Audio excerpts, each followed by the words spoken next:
Hi Year 6, we are back with lesson 4 of RE and we are looking at the 5 pillars of Islam. So today we're looking at pillar 4, which is called Sawm. Okay, so let's have a think first. What is fasting? How could you explain that to someone? Tell someone at home. Another question. Why do you think a religious person would fast? Any religious person, not just a Muslim. Why would a religious person fast? Okay, let's have a look at an answer. So fasting mainly is abstaining from food and drink. A religious person may fast to focus on showing devotion to Allah or God, or to show self-control. Now, I'm saying fasting is mainly abstaining from food and drink, in other words, not eating food or drink. But actually, we could fast other things. What other things do you think people could fast if they wanted to spend a bit more time showing devotion to God in some way? Well, let's have a think about that. A lot of Christians, for example, it's coming up to Lent. So a lot of Christians might fast not necessarily food or not just food at Lent, but they might also fast things that take up their time. What do you think takes up most of your time right now? In your spare time, when you are relaxing, when you are not doing your schoolwork, what do you think takes most of your time? I'm guessing that lots of us will say going on social media, looking at YouTube videos, that sort of thing.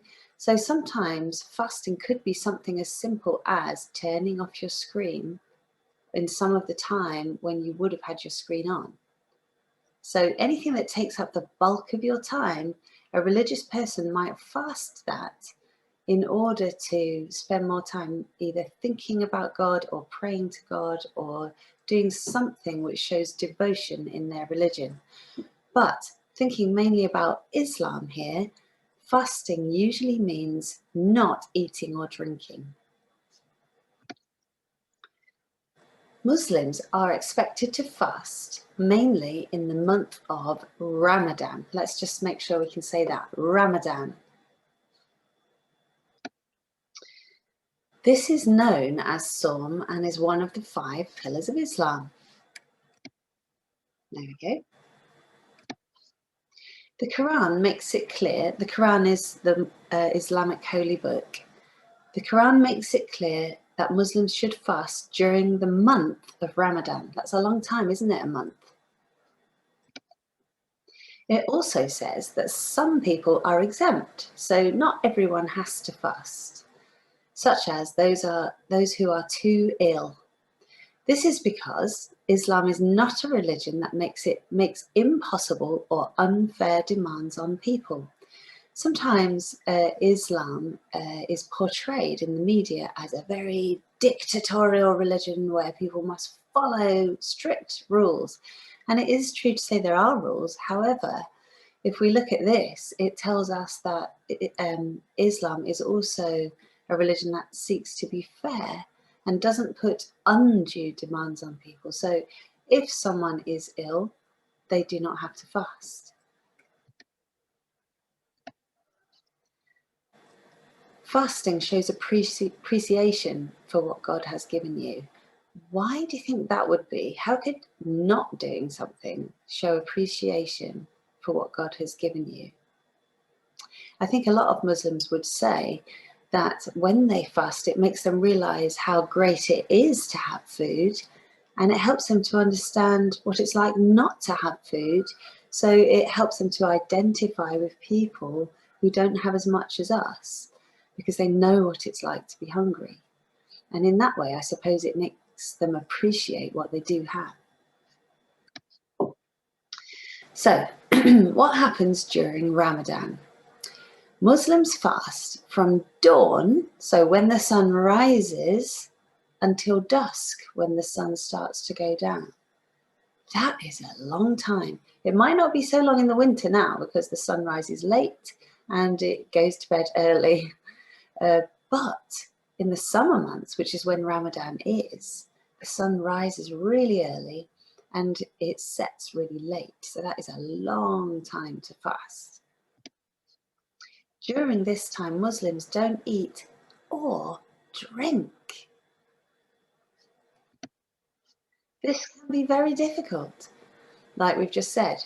And an extreme example of this is that in 2016, Muslims living in Iceland had to fast for 21 hours every day, because in Iceland there are very, very few hours of daylight during Ramadan.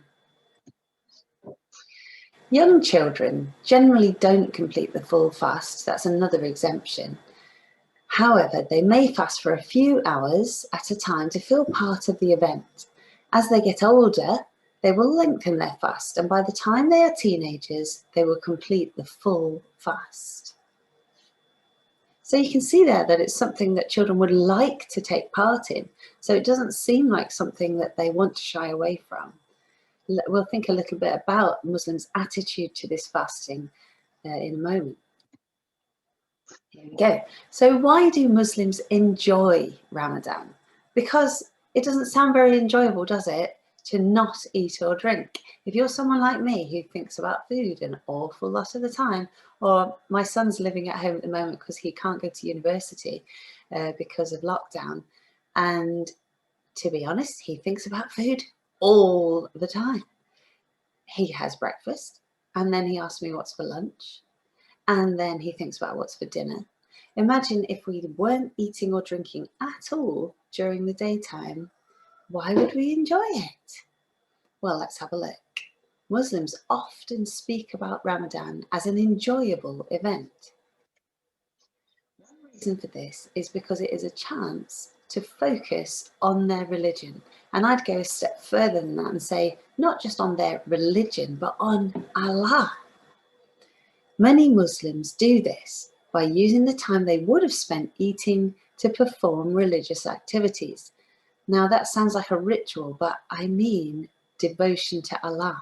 So spending time reading the Quran, spending time praying, spending time thinking about Allah. It is a particularly popular time to read the entire Quran during Ramadan. Another reason that Muslims enjoy it is because when the sun goes down, when Muslims break their fast at the end of each day, they do so surrounded by family and friends. These meals, known as iftar, are key social events. So it's a very odd thing, isn't it? It's like during the day, it's extreme fasting.